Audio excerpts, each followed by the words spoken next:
사랑이 많으신 하나님 아버지 감사합니다. 오늘도 하나님의 말씀에 관심을 가지고 하나님의 뜻을 깨닫고자 모일 수 있게 하시니 감사드립니다. 하나님, 성경을 공부할수록 하나님을 아는 지식이 쌓일수록 우리가 더욱더 겸손해지기를 소망하며 예수 그리스도의 이름으로 기도합니다. 아멘. 사사기, 오늘은 사사기를 하는 날인데요. 모세가 이제 모세오경 율법이라고 하죠. 율법을 주고 너희가 이것을 잘 지켜라. 그러니까 다 여러 가지 율법 규정들을 많이 줬잖아요. 그리고 이것을 다 지켜 행하라. 기억하고 지켜 행하라. 신신당부 신명기에서 그렇게 하고 난 다음에 지켜 행하면 들어와도 복을 받고 나가도 복을 받고 어떻게든 복 주겠다. 그런데 이것을 만약 기억하지 못하고 지키지 않으면 좌로나 우로나 치우쳐버리면 들어와도 저주받고 나가도 저주받고 여호와께서 진노하시고 너희도 진멸당할 수 있다. 이렇게 경고를 하셨죠. 이거는 어떻게 보면 예언입니다.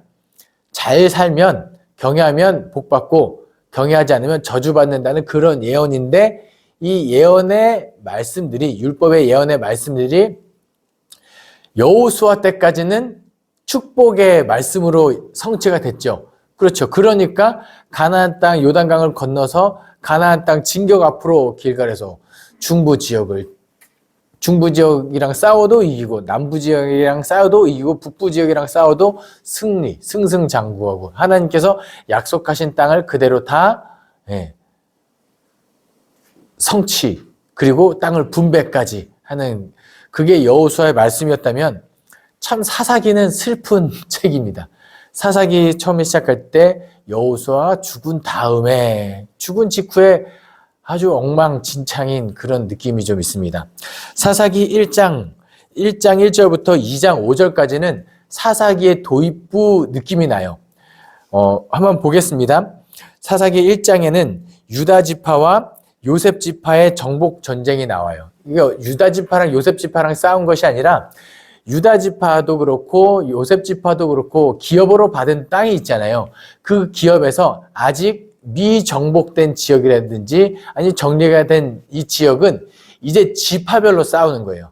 예전에는 12지파 연합군이 중부 지역 싸우고 남부 지역 싸우고 북부 지역을 싸웠다면 이제 기업을 나눈 다음부터는 이제 지파별로 알아서 자기 지역을 이제 정리해야 되는 그때 시므온 지파가 뭐라고 이야기하냐면 유다 지파한테 우리 너희랑 함께 가기를 원한다. 이거 뭐냐면 나중에 왕국 분열 남유다 북이스라엘을 나눌 때 시므온 지파 이미 지파로서의 역할이 거의 없고 유다 지파에 흡수된 느낌이 좀 있습니다. 이때부터 이제 시므온 지파가 유다 지파와 함께 했다. 이런 장면이 나오고요. 그리고 유다 지파가 아직 갈렙이 살아있을 때죠. 갈렙이 살아있을 때 여호와를 기억하는 사람들이 있을 때는 유다 지파가 베색을 정복하고 아도니 베색도 죽이고 헤브론도 점령하고 뭐 이렇게 승승장구한 장면이 나와요. 그리고 온니엘이라는 사사가 기랴세벨을 점령하고 갈렙의 딸 악사와 결혼하는 장면이 나옵니다. 그러니까 뭐냐면 이때 갈렙이 뭐라고 이야기하냐면 저 지역을 누가 먼저 가서 점령할 거냐? 그러면 먼저 간 사람에게 내 딸을 주겠다. 바로 줬을까요? 띄엄띄엄 줬을까요? 바로 줬겠죠. 그게 악사 다이렉트입니다. 어쨌든 이제 오늘 그런데 여기서 뭐가 하나 오버랩 되냐면 갈렙이 이 여호수아 때 헤브론을 뭐라고 해? 이 산지를 내게 줘라. 아직 내가 힘이 있다. 하나님이 나와 함께하니 이 출입하고 내가 능히 감당할 수 있다고 이야기를 하잖아요. 그런데 지금 기랴세벨 때는 이 갈렙이 뭔가 좀 이제는 시원찮아서 다른 사람을 보냈을까요? 아니면은 어떤 다른 목적이 있었을까요? 이건 저는 이제 갈렙 역시 다음 세대를 걱정하고 있는 것 같습니다. 내가 할 수 있어요. 갈렙이 할 수 있지만 갈렙이 앞에 나서지 않고 이제 갈렙 다음의 사람을 세우는 장면이라고 생각이 됩니다. 누구든지 가면 내가 내 딸을 주고 그 다음 사람을 세우겠다. 그게 온니엘이 된 거죠. 온니엘 역시 하나님의 함께 하셨고 하나님을 잘 지켰던, 어떻게 보면은 여호수아 갈렙 이후에 이제 사사기에 온전히 타락 직전에 마지막 끈을 잡고 있는 게 온니엘이라고 보시면 됩니다. 네, 온니엘까지 이제 잘 점령하고 잘 땅을 정복했더라, 정리했더라. 그런데 거기 보시면 몇 개 지파는 1장 쭉 뒷부분에 보면은 아직 어디 땅은 점령이 되고 어디 땅은 점령이 안 되고 이런 장면이 기록되어 있습니다.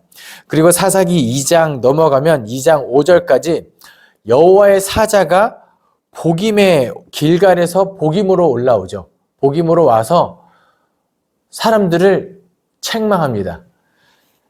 이 땅의 주민과 언약을 맺지 말고 그들의 제단을 헐라고 명령했건만 지금 이 땅 다른 이방 민족 그 사람들이랑 혼인도 하고 언약도 하고 그 제단을 헐지 않고 그 제단의 제사의 모습들이 보기 좋았는지 그곳에서 어울리지는 그런 모습들이 있었는지 여호와의 사자가 책망하고 이 모든 행동들이 너희에게 올무가 될 거다. 이게 왜 사사기의 도입부냐면 이렇게 되었더라. 그럼 이제 도대체 어떤 모습이었길래 이 여호와의 사자가 복임에 와서 울었는가?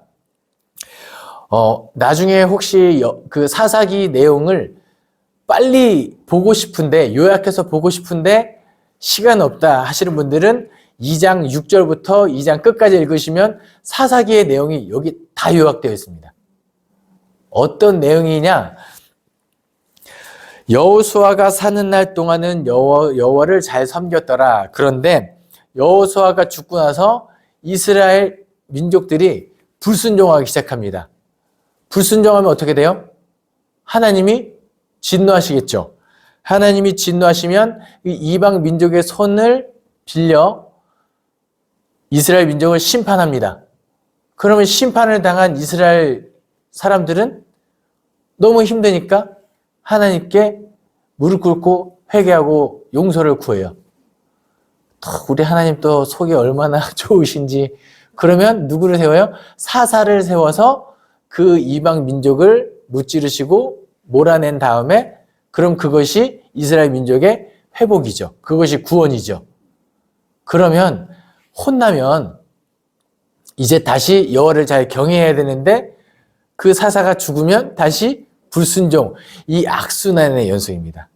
사사가 있는 동안에는 잘했다가 사사가 죽으면 불순종, 불순종하면 하나님이 심판, 하나님이 심판하면 힘들다고 회개하면 사사를 세워서 용서, 구원, 그 사사가 죽으면 다시 또 여호와 앞에서 악을 행하였더라. 이 사사기에 보면 이런 구절이 많이 반복돼요. 또 여호와 앞에 악을 행하였더라. 그런데 이 사사기 2장의 이 사이클이 계속됩니다. 통일 왕국 시대에 가서도 계속되죠. 하나님, 다윗처럼 하나님을 경외하는 왕이 있을 때는 괜찮다가 그렇지 않으면은 결국은 이방의 손을 빌어서 북왕국은 아수르에 의해서, 남유다는 바벨론에서 멸망당하죠. 그런데 그러면 이스라엘 민족이 진멸돼야 되는데 여전히 남은 자가 있는데 그곳에서 이미 신명기에 기록되어 있죠. 그곳에서 너희들이 여호와를 기억하고 돌이키면 내가 은혜롭고 자비롭고 노하기를 더디하는 하나님이 다시 너희를 이 가운데로 이끌어올 것이다. 해서 새 민족. 네, 이 하나님의 심판의 사이클은 어디까지 하냐면 우리가 지금 말세라는 이야기를 하잖아요. 불순종하면 하나님이 진노 심판, 그리고 회개하면 하나님이 구원하시죠. 이렇게 사사를 보내시면서 구원하는데 이제 마지막으로 보내주신 분이 누구냐면 예수 그리스도신 겁니다. 이제 다음은 없어요. 우리가 여기서 예수 그리스도까지 보내주셨음에도 불구하고 불순종했다. 그리고 심판의 때가 오면 이제 더 이상 기회는 없어요. 그래서 우리가 살고 있는 이 시대가 말세인 거예요. 예. 우리는 굉장히 두렵고 떨리는 시대에 살고 있지만 또 심판이 마냥 이렇게 무서운 것만이 아닌 게 예수님을 잘 믿는 사람들은 심판의 때가 그때와 예수님과 더불어 영화롭게 되는 그런 때이기도 합니다. 더 이상 가면 강의가 아니라 설교가 될 것 같으니까 다음. 그러니까 2장의 이 사이클이 계속 반복되고 있다라고 사사기를 정리하죠. 그러면 이제 3장부터는 12사사들의 이름이 쭉 나올 거예요. 그 전에 사사들의 이름 나오기 전에 하나님께서 왜 여호수아 때 모든 민족을 잘 진멸하고 정리했으면 좋은데 왜 이방 민족, 미정복 지역을 남겨두었는가? 사사기 2장 22절에는 이는 이스라엘이 그들의 조상들이 지킨 것 같이 나 여호와의 도를 지켜 행하나 아니하나 그들을 시험하려 함이니라 하시니라. 그러니까 하나님이 뭔가 조치가 미흡해서 이런 것이 아니라 하나님께서 그들을 남겨두신 이유를 설명하고 있죠. 그리고 사사기 3장에서도 살아남은 가나안 민족 사사기 3장 1절입니다. 여호와께서 가나안의 모든 전쟁들을 알지 못한 이스라엘을 시험하려 하시며, 그러니까 시험하시려고 그들 민족을 남겨두신 거예요. 그러니까 시험의 의미는 뭐냐? 시험을 잘 본 사람은 기분이 좋고 시험을 못 본 사람은 슬프겠죠. 그러면은 우리는 시험을 잘 보면 되겠죠. 그러니까 하나님께서 시험하시려는 이유는 시험에 통과해서 축복을 주시기 위함이다. 하나님을 더 잘 기억하게 하기 위함이다. 그 시험의 목적에 초점을 맞추시면 됩니다. 괜히 하나님 시험을 남겨두셨어. 왜? 이게 아니라는 거예요. 그렇게 기억하시면 좋고요. 이 사사기의 이 사이클, 불순종하고 이것이 잘 봐라. 3장부터 사사 12명의 이름이 쭉 기록되어 있는데 너희들이 그렇게 타락했더라 라고 보시면 됩니다. 사사기 3장부터 16장까지 온니엘부터 삼손의 이름이 쭉 기록되어 있는데요. 제가 그 지도를 하나 또 같이 보내드렸죠. 이제 사사기는 철저하게 지파별 국지전입니다. 지방자치 그런 느낌이 있어요. 그런데 온니엘이 어디 사사죠? 지도로 딱 찍어보면 유다입니다. 그렇죠. 유다 지파에서 활동했던 사사. 이 온니엘이 에브라임 이런 데 가서 활동한 사사 아닙니다. 온니엘은 유다 지파의 사사예요. 그 다음에 베냐민은요. 에훗은요. 베냐민. 지도상으로 하나 올라가죠. 그 다음에 산갈은 그냥 족보도 없고 그냥 소문은 막대기로 안 나옵니다. 그 다음에 드보라는 어디 사사죠? 에브라임. 좀 더 올라가죠. 그 다음에 기드온은요. 올라가서 므낫세. 그 다음에 돌라는요. 이사갈. 그 다음에 야엘과 입다는 요단강 동편의 길르앗 나못, 길르앗 지역에 요단강 동편 쪽. 그 다음에 누구죠? 입사는 다시 유다 땅 베들레헴으로 오면 됩니다. 제가 이거 입시 준비하다가 발견한 건데요. 어떤 느낌이 있으신가요? 지금 지파별로 뽑아가지고 유다 지파도 엉망이요. 베냐민 지파도 엉망이요. 에브라임 지파, 그러니까 통틀어서 우리가 이렇게 변명할 수 있어요. 에이, 다 그런 건 아닐 거야. 요즘 한국 기독교가 그렇게 욕을 많이 먹죠. 사람들이 기독교를 욕할 때 어느 때는 다 그런 건 아니야 라고 했을 때 사람들이 그렇겠지. 그렇지. 다 그런 건 아닐 거야. 그런데 요즘 어때요? 그렇게 핑계를 대면 아니야. 다 그래. 사사시대 같은 그런 느낌이 좀 있습니다. 되게 슬픈 거죠. 또 어떤 책임이 우리에게 있냐면 만약에 우리 수상교회는 되게 좋은 교회라 다른 어떤 좀 욕먹는 교회가 있다고 가정해 보겠습니다. 그럼 사람들이 그 교회를 보고 욕을 하겠죠. 그러면 세상 사람들은 교회가 다 타락했다고 인식할 거예요. 그럼 수상교회는 잘못이 있나요? 없나요? 없어요? 있습니다. 어떤 책임에서 자유로울 수 없냐면 다 어떤 교회를 보고 사람들이 욕할 때 수상교회를 봤을 때 그래 저런 교회도 있지라는 인식을 심어줘야 되는데 과연 우리가 그 인식을 잘 심어주고 있는가? 여기에서 책임이 자유로울 수 없는 거예요. 그러니까 우리가 교회를 예수 그리스도를 머리로 하는 하나의 공동체, 보편적 교회라고 이야기를 한다면 저 교회에서 잘못한 것도 우리의 잘못이요, 우리의 잘못도 저 교회의 잘못이요, 이렇게 되는 거예요. 그러니까 지금 사사시대가 그렇다는 겁니다. 지금 베냐민도 잘못이요, 그냥 유다에서 뭔가 잘못을 저질렀는데 베냐민 땅은 괜찮겠지. 한번 베냐민 봐라. 와, 베냐민도 엉망이네. 에브라임은 괜찮겠지. 그럼 에브라임 가볼까? 에브라임도 엉망이네. 그럼 므낫세는 괜찮겠지. 사사기의 이 구조가 약간 그런 느낌입니다. 그러게 베들레헴으로 돌아 유다 땅, 그 다음에 스불론, 비라도는 다시 에브라임 지파의 땅, 그 다음에 마지막에 단까지 쭉 보면서 정말 사사시대 모든 지파가 엉망진창이 되었더라. 이게 지도상, 사사들이 쭉 활동했던 것들을 한 바퀴 돌면서 구조적으로 알려주고 있는 내용도 있다라고 보시면 됩니다. 그러면 하나씩 한번 볼까요? 온니엘은 이제 유다 출신, 갈렙의 사위인데, 이때도 유다 지파도 타락하자 하나님께서 메소보다미아 왕 구산 리사다임을 통해서 이스라엘을 칩니다. 유다 지파를 힘들게 하죠.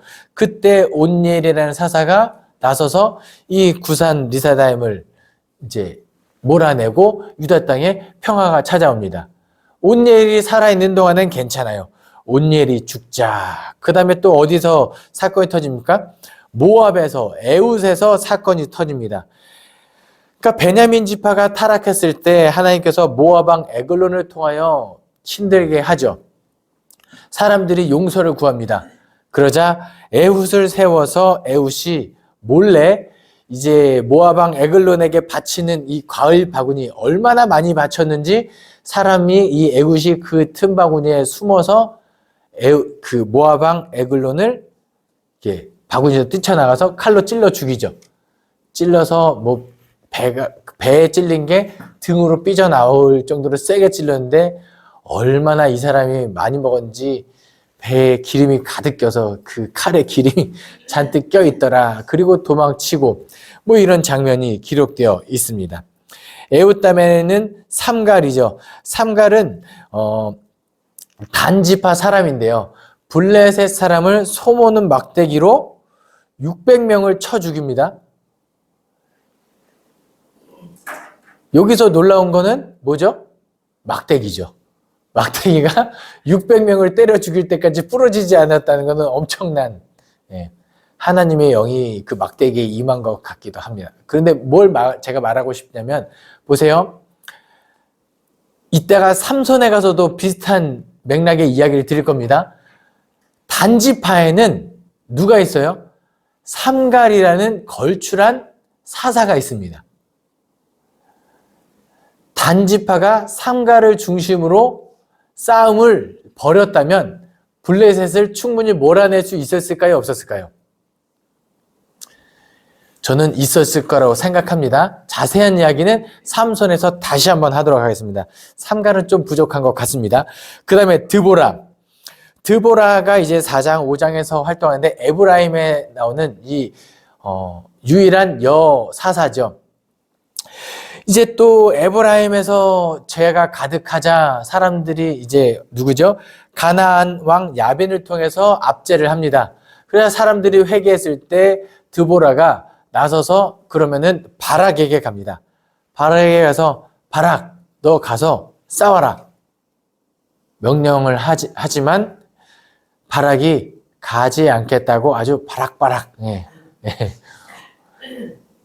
그러면서 결국은 뭐라고 이야기하냐면 드보라 당신이 나와 함께 가지 않으면 내가 가지 않겠습니다. 그러자 드보라가 안타까워하죠. 이거 내가 명령하는 것이 아니라 내가 여호와의 영에 감동되어 하는 명령인데 그것을 따랐다면 하나님이 너와 함께하고 반드시 승리하게 해 주었을 텐데 너가 그 여호와를 의지하지 못하고 여호와를 순종하지 못하니 내가 함께 가긴 하겠다. 단 이 가나안 왕 야빈은 너의 손에 죽지 않고 여인의 손에 죽을 것이고 너의 이름보다는 후대의 사람들은 이제 나와 그 야빈을 죽인 그 여인 헤벨의 아내를 기억하게 될 것이다 하면서 결국은 가나안 왕 야빈을 추격해서 무찌르고 이 야빈이 도망치다가 이 헤벨의 집까지 숨어 들어가죠. 헤벨의 집에 숨어 들어가서 이 헤벨의 아내에게 물을 다오하고 그 누워서 쉬고 있을 때 이 헤벨의 아내가 말뚝으로 관자놀이를 뚫어서 이 사람을 죽입니다. 이것을 통해서 이 드보라 여선지자와 헤벨의 아내를 통해서 주고자 하는 메시지는 뭐냐면 당시에 여선지자가 세워지는 것도 굉장히 이례적인 일이죠.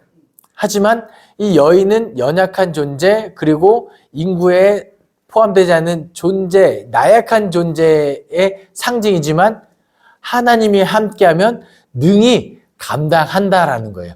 약함을 들어서 강한 자를 쳐부수시고 미련한 자를 들어서 지혜로운 자들을 이제 겸손하게 만드는 그 하나님의 사역이 이곳에서도 드러나는 거죠. 그리고 결국은 야빈을 누가 죽여요? 이 여인의 손에 죽는. 결국은 하나님이 다 하신다. 그리고 5장에서는 드보라가 노래를 하죠. 드보라의 노래인데 그 드보라가 어떻게 사역을 시작했고 어떻게 이제 처부섰는지에 대해 쭉 기록되어 있습니다. 드보라가 살아있는 날 동안에는 또 잘합니다. 그런데 누구예요? 드보라가 죽자 므낫세 지파에서 또 불순종이 나고 이 미디안의 손에 압제가 시작돼서 이 기드온도 사실은 용사가 아니었어요. 이제 포도즙 틀에 가서 밤에 미디안 사람 몰래 이제 들키면 혹시라도 혼날까봐, 들키면 뭔가 해코지 당할까봐 밤에 몰래 움직이던 사람인데 이 기드온에게 여호와가 임하죠. 여호와의 사자가 딱 나타났는데 여호와의 사자를 처음 마주했을 때 기드온의 반응이 재밌습니다. 6장 22절 23절입니다. 기드온이 그가 여호와의 사자인 줄 알고 이르되 슬프도소이다. 주 여호와여 내가 여호와의 사자를 대면하여 보았나이다. 왜 이런 고백을 할까요? 자기가 거룩하지 않은 거예요. 거룩한 하나님을 대면했을 때 그 하나님의 여호와의 사자의 거룩한 돌격성. 그러니까 당시에는 여호와의 사자 하나님을 만나면 죽기 때문에 다 두려워하는 거예요. 우리한테 있는 지금 우리가 이때를 살고 있는 우리에게 천사는 어떤 이미지죠? 애기 천사.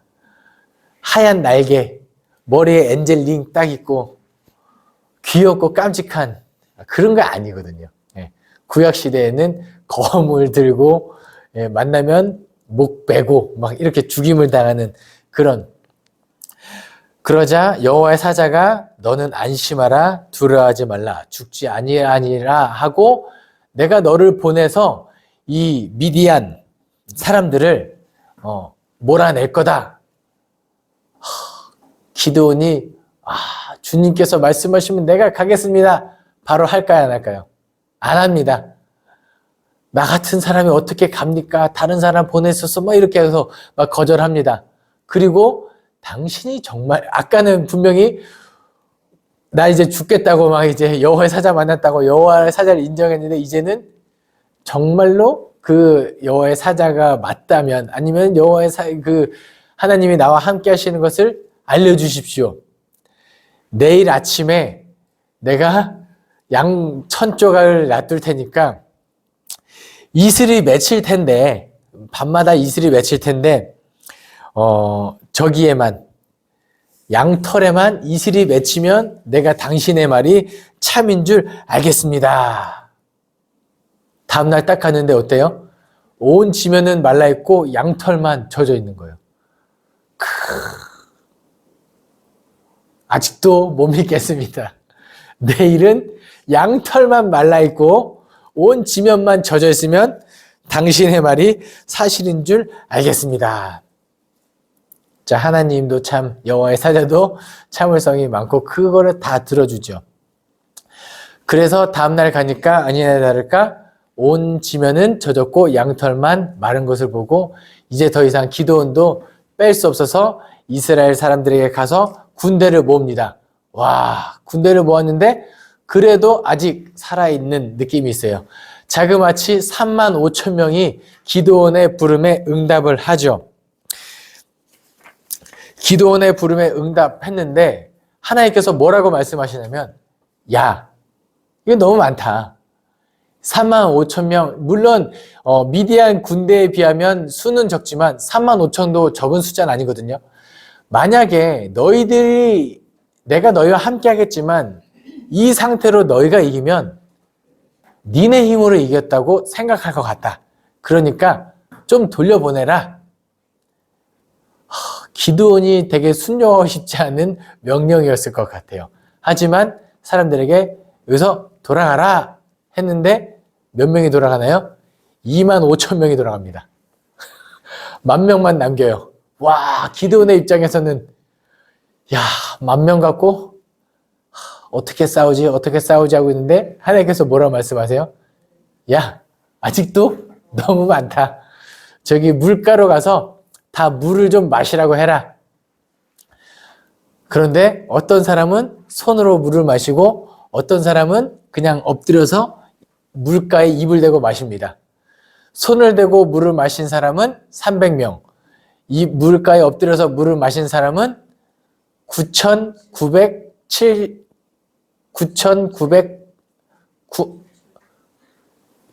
9,700명. 그쵸? 예, 죄송합니다. 산수가 수가 났는데. 9,700명.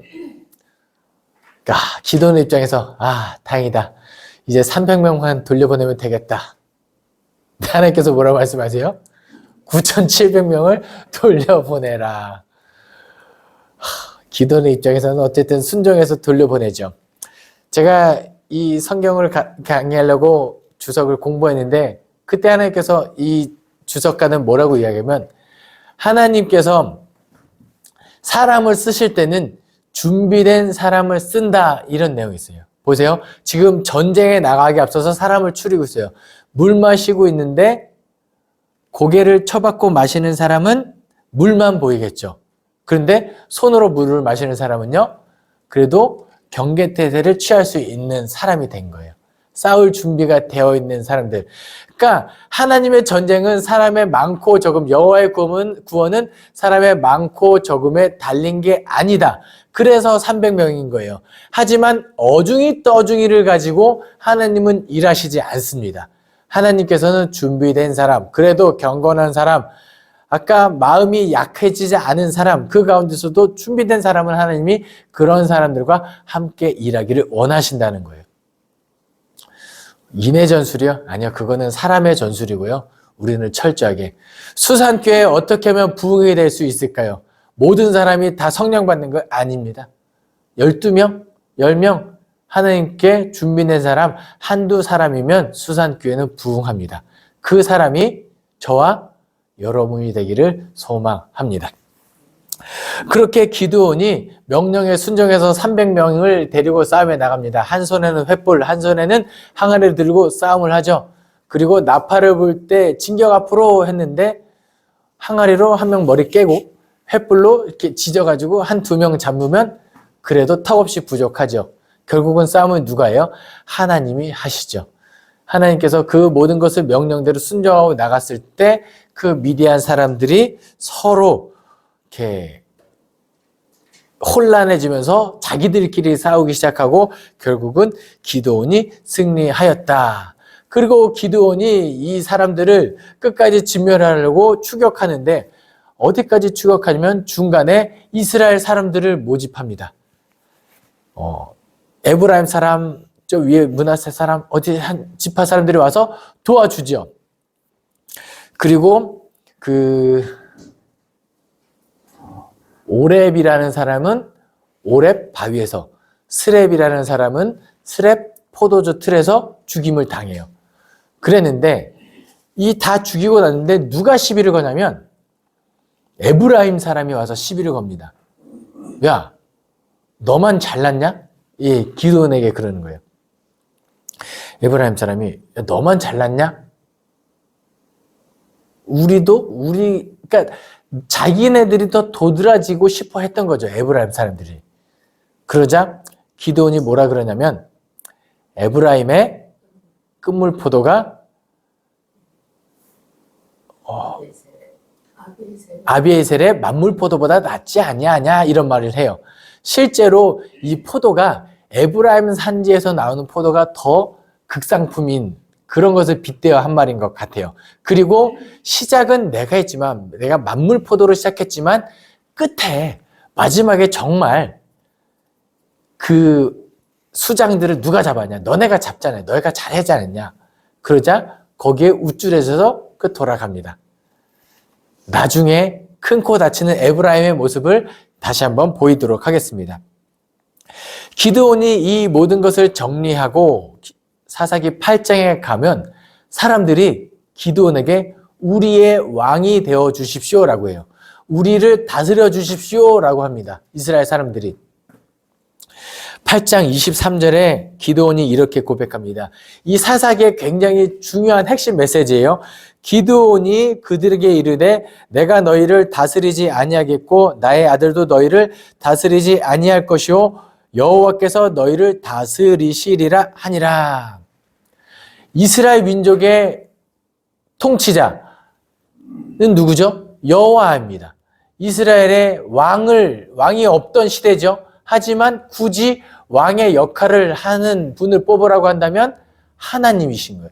그것을 지금 이 기드온의 입을 통해서 전파하고 있는 겁니다. 나는 아니다. 그리고 내 아들도 아니다. 오직 여호와만, 하나님만 우리의 왕이 된다는 것을 이야기합니다. 여기까지 하고 기드온의 이야기가 끝마쳐져야 되는데 기드온이 실수를 저지르죠. 어떤 실수죠? 여러 가지 장신구들을 모아다가 에봇을 만듭니다. 그리고 8장 27절에 기드온이 그 금으로 에봇 하나를 만들어 자기의 성읍 오브라에 두었더니 온 이스라엘이 그것을 음란하게 위함으로 그것이 기드온과 그의 집의 올무가 되었더라. 이렇게 기록되어 있습니다. 기드온의 실수, 큰 실수죠. 근데 사사기를 통해서 기드온의 실수가 이것만이 아닌데요. 첫 번째는 뭐냐면 에브라임 지파들이 왔을 때 시비를 걸 때 뭐라고 원래는 했어야 하냐면은 하나님이 나를 보내신 하나님의 소명을, 하나님의 명령을 먼저 이야기했어야 합니다. 그리고 끝까지 300명으로 싸웠어야 하는 것도 기드온의 실수예요. 왜요? 하나님께서 분명히 25,000명이 모였을 때도 돌려보내죠. 35,000명에서도 돌려보내고 10,000명이 남았을 때도 돌려보냈으면 그냥 끝까지 300명 갖고 전투를 했어야 되는데 다른 지파 사람들을 불러서 전투한 건 기드온의 실수. 끝까지 하나님을 의지하지 못하였더라. 그리고 마지막에 이 에봇을 남긴 여기서 그것을 음란하게 하기 위했다라고는 표현은 뭐냐면요. 이것이 하나의 에봇은 이 선지자들이 입는 옷이거든요. 그러니까 하나님의 명령을 듣고 뭐 제사도 하고 하는 사람들이 입는 옷인데 기도는 그런 사람 아니거든요. 그러니까 이것을 가지고 영험하게 다른 사람이 내가 이거 입고 막 예언하고 이런, 그러니까 여호와의 명령이 아니지만 자꾸 딴소리하는 거짓 선지자들이 이거 갖고 나오게 되는 거예요. 그리고 그 사람들을 의지하게 되죠. 하나님을 의지 않고 이 사람들을 의지한다? 그 뭐냐? 하나님을 섬기지 않고 사람을 의지하는, 우상을 숭배하게 되는, 그것을 음란이라고 표현합니다. 음란은 이거예요. 내 아내, 내 남편 이외에 다른 사람과 이런 성관계를 맺는 것이 음란한 행동이거든요. 그러니까 하나님의 신랑된 하나님 외에 다른 신을 섬기는 것이 음란. 이것이 음란인데 이 8장에 여호수아가 했던 모든 실수를 그대로 9장에 누가 이루느냐? 아비멜렉이 합니다. 기드온에게는 아내들이 많았던 것 같습니다. 그래서 자녀가 자그마치 70명이 있는데 그 중에 아비멜렉이라는 사람이 세겜에 가서 뭐라고 이야기하냐면 이거 지금 기드온이 엄청난 업적을 이루었는데 이 업적을 그냥 다른 지파들과 나누는 것은 가당치 않다. 우리가 이 기드온의 권세에 힘을 입어서 그 업적을 힘을 입어서 우리가 한번 왕이 돼보자 하니까 그 사람들이 아비멜렉의 말에 동조를 합니다. 권력욕이 생긴 거죠. 그런데 방해꾼들이 있어요. 누구일까요? 자기 말고도 기드온의 혈통이 69명이 더 있어요. 그 사람들도 다 기드온의 혈통이기 때문에 왕의 자격을 갖추죠. 그러자 아비멜렉이 나머지 아들들 다 죽입니다. 그런데 누가 살아남느냐? 요담이라는 사람이 살아남습니다. 그래서 요담이 살아남고 피난 가다가 이제 이스라엘 사람들에게 우화를 하나 들려줍니다. 이 나무들 중에 왕을 뽑아야 되는데 누가 왕이 될 것인가? 처음에는 감람나무, 올리브 기름, 감람나무, 당신이 우리에게 왕이 되기에 충분하다. 감람나무가 거절하죠. 나는 왕이 될 자격이 없습니다. 그러자 무화과 나무를 찾아갑니다. 무화과도 얼마나 또 달고 맛있고 당신이 왕이 되기에 충분합니다. 무화과 나무도 거절합니다. 나는 왕이 될 수 없습니다. 포도나무에게 가서 왕이 되어달라고 합니다. 포도나무 역시 거절합니다. 왕의 자격을 갖출 것 같은 나무들에게 왕이 되어달라고 하는데 다 거절을 하죠. 거절하는 것이 마땅한데 가시나무가 뜬금없이 튀어나와서 내가 왕이 되겠다고 이야기합니다. 네 뭔데? 그럼에도 불구하고 왕이 되겠다고 하니까 이거 이상한데 자격이 없는 사람이 왕이 되겠다고 설치니 그냥 두어선 안 되겠는데 사람들의 마음속에 그런 생각이 들죠. 요담이 말합니다. 지금 그 가시나무가 아비멜렉입니다. 그래서 이스라엘 사람들이 가서 이 아비멜렉과 전투를 하고 전투를 할 때 이 세겜 사람들의 분열을 일으키고 결국은 세겜에서 기반도 잃어버리고 이 아비멜렉이 피난 가는데 결국 어디서 죽느냐? 세겜 성읍을 어디 피난 가다가 성벽 밑에서 여인이 던진 돌에 맞아서 죽기 일보 직전이 돼요. 근데 그 죽기 직전까지도 자존심을 세우기 위해서 아비멜렉이 뭐라고 이야기하냐면 옆에 있던 사람에게 빨리 칼로 찔러서 나를 죽여라. 역사적으로 내가 여인의 손에 죽었다고 기록될까 창피하다. 빨리 나를 죽여라 해서 그렇게 죽임을 당하는 이야기. 결국 이것도 그 가나안 왕 야빈이 여인의 손에 죽은 것 같이 하나님께서 그냥 강한 자도 약한 자의 손을 빌어서 죽인다. 그런 것들이 기록되어 있습니다.